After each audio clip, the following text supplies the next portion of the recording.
네, 경찰은 국과수 가스안전공사와 합동 감식을 진행한 결과 이번 강릉 펜션 사고의 원인이 일산화탄소 중독에 있다고 밝혔습니다. 보일러실 배기관의 연결 부위가 어긋나 있어 배기가스가 유출된 것으로 확인됩니다.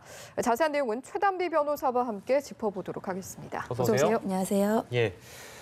어제부터 나왔던 얘기입니다만 역시 합동 감식 결과 발표에서도 이번 사고의 원인이 보일러 때문이라고 얘기를 했네요. 네, 맞습니다. 당초에 이번 강릉 펜션 사고와 관련되어서 현장에서 즉시 봤을 때에는 말씀하신 것처럼 보일러와 그 연통을 잇는 이음새 부분이 떨어져 있는 것을 발견했습니다. 그래서 이것이 보일러와 관련된 문제가 이 원인이 되지 않을까라고 당초에 예상을 했었고 이것을 확인하기 위해서 오늘 경찰과 이 합동으로 현장 감식을 했습니다. 그래서 연소 시험을 진행을 했었는데 연소 시험 결과 예상했던 것과 마찬가지로 해당 이음새가 떨어져 있는 부분에서 배기가스가 다량으로 가스가 나오는 것을 확인을 했고요. 그렇기 때문에 이것이 가장 유력한 원인이라고 현재 보고 있고 이것에 대해서 더욱 정확한 진단을 위해서 이 가스 보일러를 뜯어서 국가수에 보낼 예정이라고 합니다. 그 일산화탄소 누출이 언제부터 됐을까에 대해서 좀 봤을 때는 어제 같은 경우에는 이제 그 주인이 오전 새벽 3시까지는 좀 아이들이 움직이는 소리를 들은 것 같다라고 해서 그 이후가 아닐까 추측을 했었는데 CCTV를 좀 확인해 보니까 전날 밤 9시 5분 이후로 이제 학생들이 올라가고 그 뒤에 움직임이 없었다고 해요. 그럼 예상보다는 좀 더 이른 시간부터 시작될 가능성도 있었을까요? 그렇죠. 지금은 이 사고 원인이 보일러의 이음새 부분의 문제라고는 하지만 이 사망 시각이 언제인지가 굉장히 중요할 수가 있습니다. 그렇기 때문에 아직은 뭐 예를 들면 유가족들의 의견이라든지 이런 것들을 알 수가 없기 때문에 아직 부검은 진행되지 않은 상황이라 CCTV를 통해서 확인을 해봤는데 경찰이 CCTV를 분석해 본 결과 학생들이 이제 17일 알려진 것처럼 3시 42분에 여기 펜션에 도착을 했어요. 그 이후에 외부에 나갔다가 들어와서 8시 한 5분, 52분경까지 식사를 하고 그리고 방으로 들어간 것이 9시 5분입니다. 그것이 마지막으로 동선이 파악이 되고 그 이후에는 이동이 없었어요. 그렇기 때문에 최초에는 펜션 주인이 새벽 3시까지 아이들의 목소리를 들었다고 하지만 그것은 다른 입실객일 수도 있고 하기 때문에 현재 밝혀진 CCTV만으로는 예상 추적 시간이 조금 이를 수도 있다라는 가능성이 보입니다. 네, 여러 가능성을 열어두고 이제 조사를 해봐야 될 텐데 보일러 배기관 문제 아직도 그러니까 왜 저게 분리가 돼 있는지 왜 이탈이 됐는지 밝혀지진 않았습니다만 저도 사실은 이 보일러 시공을 하시는 분들한테 개인적으로 좀 취재를 해봤어요. 그랬더니 달리 뭐 저게 외부 충격에 인한 문제나 어떤 시공에 대한 문제 두 가지로밖에 좁혀지지가 않는다고 그래서 만약에 그렇다라면은 보일러를 설치한 시공업체의 책임도 우리가 상정해 볼 수 있지 않을까요? 어느 정도? 일단 왜 어긋났는지가 가장 중요해요. 근데 말씀하신 것처럼 설치 시부터 어긋났다고 한다면 설치 업체에게 책임이 가장 크겠죠. 근데 설치와 더불어서 또 봐야 될 것이 우리가 관리 유지예요. 저 보일러를 관리하고 유지할 책임이 과연 누구에게 있느냐. 그 주체가 펜션 주인에게 있다라고 한다면 펜션 주인도 일정 책임을 지겠지만 보통은 보일러와 관련돼서 유지 관리도 펜션 주인이 일괄해서 예를 들면 보일러 설치 업체에게 그동안 위임해 왔다, 일임해 왔다라고 한다면 이 유지와 관리 의무 같은 경우에도 보일러 설치 업체가 지겠죠. 거기 그렇기 때문에 지금 가장 중요한 부분이 왜 저 보일러의 배기관이 엇갈려 있는지를 파악하는 것입니다.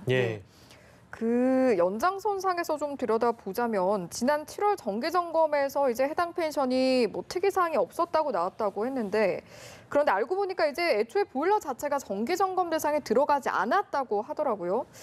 제대로 된 정기 점검이 좀 실시가 됐고 보일러가 그 대상에 들어있었으면 애초에 이제 이런 일도 발생하지 않았을까라는 아쉬움이 남는 대목인데 애초에 규정 자체도 좀 수정이 필요한 게 아닐까 싶기도 합니다. 더 이제 정확히 말씀을 드리면 이 펜션이 농어촌 민박이에요. 농어촌 민박은 6월과 12월에 정기 점검이 있습니다. 그런데 저 펜션 같은 경우는 7월에 등록을 했어요. 그래서 사실은 6월 정기 점검을 못 받았습니다. 그리고 7월에 점검을 받은 것은 정기 점검이 아니라 강릉시에서 등록을 했을 때 점검을 나온 거예요. 시 차원에서. 그때 점검을 받은 것은 맞습니다. 근데 그 당시에 점검을 받았을 때 점검의 대상에 소방 안전과 관련된 부분만 되어 있을 뿐이지 보일러라든지 가스와 관련된 부분이 없었어요. 그렇기 때문에 그 당시에 점검에서는 합격을 했는데 과연 점검을 합격했을 때의 보일러도 괜찮았는지 아니면 그때부터 문제였는지 이런 시점 자체를 저희가 확인할 수 없는 부분이고요. 그렇기 때문에 말씀하신 것처럼 사실은 안전 검정을 합격했다고 했을 때에는 소비자들은 안심을 하고 그것을 이용을 할 텐데 예. 그런 부분들이 대상이 너무 비좁았다라는 부분들이 추후에 지금 문제점으로 지적이 되고 있는 부분입니다. 그러니까 저는 사실 이번 사고가 나서 또 이런 문제가 드러나서 굉장히 답답한데 보일러 문제가 그러니까 만약에 점검을 한다고 하면 지자체에서 그거를 감독할 것이냐 아니면 실제 이것을 설치한 업주가 가스를 담당하고 있는 그 가스 업체 이것을 감독을 일임할 것이냐 이런 부분들도 지금 규정이 정확하게 나와 있는 게 있는 건가요? 그럼 지금? 이게 농어촌 민박과 관련되어서는 이게 허가가 아니고 예. 신고라고 해서 등록? 이제 신고를 합니다. 등록을 받을 때 허가를 한다는 건 등록을 이제 할 때 예. 시와 관련되어서 허가를 해줘야 등록을 할 수 있느냐 예. 아니면 관련 서류만 신고만 하면은 등록을 할 수 있느냐인데 네네. 이 농어촌 민박은 등록이 신고제예요. 그렇기 때문에 관련 서류만 제출하면 되는데 이 서류에 들어있는 것들이 여러 개가 있습니다. 근데 그 중에 꼭 기입해야 되는 것이 소화기가 있느냐 네. 아니면 연기 우리가 이제 화재가 나면 연기가 나지 않습니까? 예. 이 연기하려는 감지기가 있느냐인데 네네. 그런데 여기에는 가스 누출과 관련된 것들은 없다는 것이에요. 그것도 없고요. 그렇기 때문에 지금 이러한 것들에 대해서는 미비점이 되어 있는 것이고 시에서는 이런 부분들이 등록과 관련되어서 시와 시설과 관련된 것들이 다 있으니까 그 부분은 점검을 하지만 예. 시설과 관련된 부분이 아닌 가스 누출은 없었던 것이고 예. 가스 안전 점검 같은 경우는 그래서 가스 공급업자가 책임을 지는 것인데 네네. 그럼 과연 누수와 관련되어서 누출의 원인인 이 배기관이 왜 어긋났는지가 다시 처음부터 문제로 돌아가는 것입니다. 그러네요. 그 이제 어긋나서 일산화탄소가 누출이 됐을 때 혹시라도 이제 또 경보기가 있었으면 좀 빠르게 대처를 할 수 있지 않았을까 싶기도 한데 또 이 앞서 말씀해 주셨지만 경보기 자체도 이제 숙박시설에 설치하는 게 우리나라에서는 의무가 아니라고 하더라고요. 이 부분도 좀 빠른 법제화가 필요할 것 같은데요. 이게 지난 9월에 사실은 법제화가 됐어요. 한 번. 예. 이게 야외 시설과 관련되어서는 가스 예. 누출 경보기를 반드시 설치할 의무가 있는데 이게 일정한 규모 이상의 야외 시설이에요. 그렇기 때문에 실내 시설이라든지 아니면 펜션 아니면 우리가 많이 가는 예를 들면 뭐 야외에 있는 어떤 글램핑 숙박시설 이런 건가요? 그런 네네네. 곳에서는 이러한 경보기 누출을 반드시 해야 되는 의무가 없는 것입니다. 그런데 사실은 뭐 숙박과 관련돼서 야외 시설이라든지 펜션이라든지 이런 것들은 차이가 없잖아요. 그렇기 예. 때문에 해외에서는 대부분 이런 것들을 일괄되게 법제화의 의무를 하고 있는데 그런 부분들이 없기 때문에 이런 누락들이 현재는 법제 미비가 아닌가 뒤늦게 지적되고 있습니다. 네.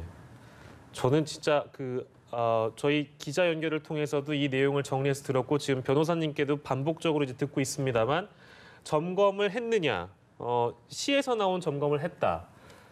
가스에 관련된 부분도 어떻게 일임했는지 또 확인을 해봐야 되겠습니다만 유가족 입장에서는 그러면 이거 누가 책임을 질 것이냐 책임을 물을 거 아니에요.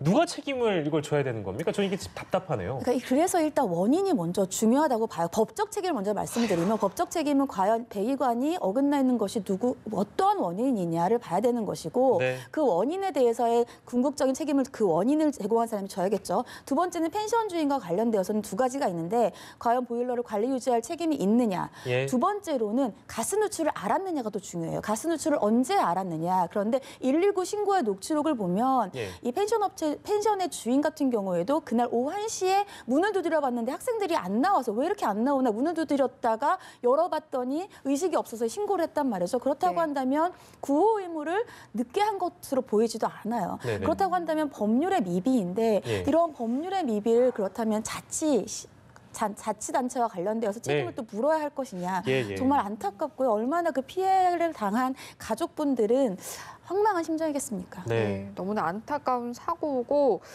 사실은 이제 종로구시원 화재가 발생하고 이제 40일 정도가 지났는데 또 이제 이런 안전사고가 발생했다는 게 마음이 참 아프고 결국에는 이런 안전사고가 왜 발생하는 것이냐 근본적인 좀 질문을 던지게 되는데요. 여기에 대한 대책이라고 해야 할까요? 무엇이 있을까요? 문제는 안전 불감증인 것으로 보여요. 왜냐하면 종로구시원과 관련돼서 그때 뭐라고 지적을 당했냐면 스프링쿨러만 있었으면 맞습니다. 똑같습니다. 스프링쿨러만 있었으면. 맞아요. 근데 그때에도 스프링쿨러가 법적으로 의무가 아니었어요. 맞습니다. 3천만 원만 드리면 됐었는데 의무가 아니니까 설마 무슨 일이 있겠어? 라고 하지 않은 거죠. 예. 이번도 마찬가지예요. 가스 누출과 관련된 것들의 경보기를 얼마 하지 않은 걸 설치했으면 이런 문제가 없었습니다. 그런데 당장 눈앞에 보이는 것이 괜찮을 것이라고 생각했는데 예. 결국은 문제가 발생하면 더 큰 손해가 발생하거든요. 그렇기 예. 때문에 법제화가 되지 않는다 하더라도 이러한 것들을 조금 더 우리가 안전에 대한 것들을 한 번 더 확인한다면 예. 더 큰 손실을 막을 수 있지 않을까라는 것들을 이러한 안타까운 반복적인 사고를 통해서 학습을 그나마라도 했으면 좋겠습니다. 네, 입법 미비적인 부분도 당연히 지적이 되고 있습니다만 안전 불감증에 대한 부분, 특히 경보기 하나만 있었더라면 진짜 말씀 그대로 그 종로고시원 화재 이후에 40일 만에 이런 사고가 또 발생해서 참 전하는 저희들도 마음이 답답합니다. 예, 첫 번째 주제로 만나봤고요. 다음 주제 영상으로 넘어가겠습니다.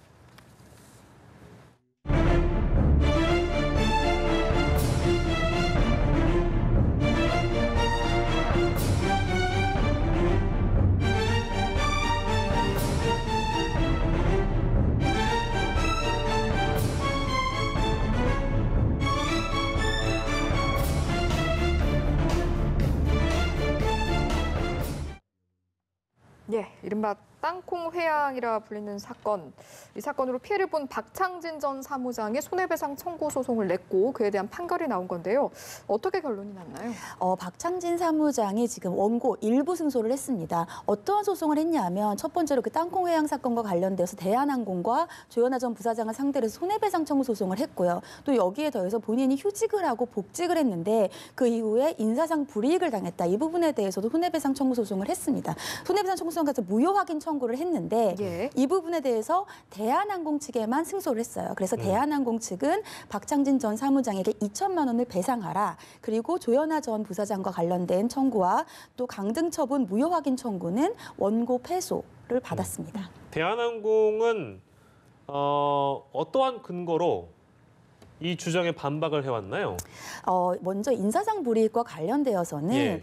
박창진 사무장이 본인이 휴직을 하고 돌아왔더니 사무장이었는데 인사상의 불이익을 받았다라는 네. 것이에요. 근데 여기에 대해서 대한항공 측은 이것은 부당한 징계가 아니라 예. 평가였다는 것입니다. 그래서 돌아오면 누구나 하듯이 2014년도 3월에 한국어와 영어로 방송을 해야 되는데 라인 팀장이었어요. 그 당시에 박창진 전 사무장이.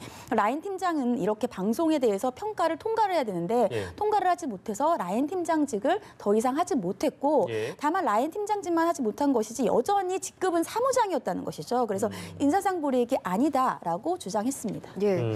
그 혹시나 이제 박 전 사무장이 이번 결과에 대해서 항소심을 하게 된다면 1심과는 좀 다른 판결이 나올 가능성은 어느 정도인가요? 일단 두 가지인데 하나는 손해배상 청구 소송에서는 법원이 대부분 인정을 했어요. 물론 금액의 차이가 항소심은 다를 수 있을지 몰라도 사실관계는 크게 다르지 않을 겁니다. 예. 그래서 항소심에서 지금 집중적으로 논의가 될 것으로 제가 보기에는 이 인사상 불이익과 관련되어서 강등 처분 무효 확인 청구의 이 부분은 박창진 전 사무장과 대한항공 측이 같은 사실관계를 놓고 첨예하게 대립하고 있는 부분이기 때문에 예. 법원이 이 부분을 어느 쪽에서의 더 맞는 말이라고 보느냐라는 것이고요. 이 부분에 대해서 박창진 전 사무장이 2심과 달리 조금 더 적극적으로 입증을 한다라고 한다면 항소심에서는 이 부분은 바뀔 가능성도 있을 것으로 보입니다. 예, 참 우리나라는 3심제를 택하고 있기 때문에 사고가 한 번 나면 이게 2014년에 벌어진 일인데 결국에는 이제 우리가 확정 판결이라고 얘기를 하잖아요. 물론 거기까지 또 가봐야 되겠습니다만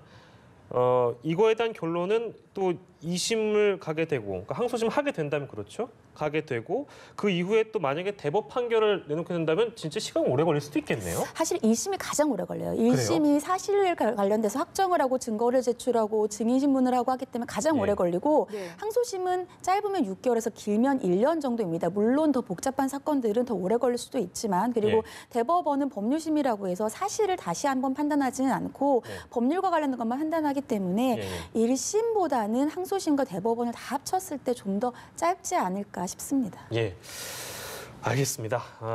이 사건도 조금 더 기다려 봐야 되겠네요. 항소심까지 우리가 만약에 가게 된다면 그 내용을 다시 한번 다루도록 하겠습니다.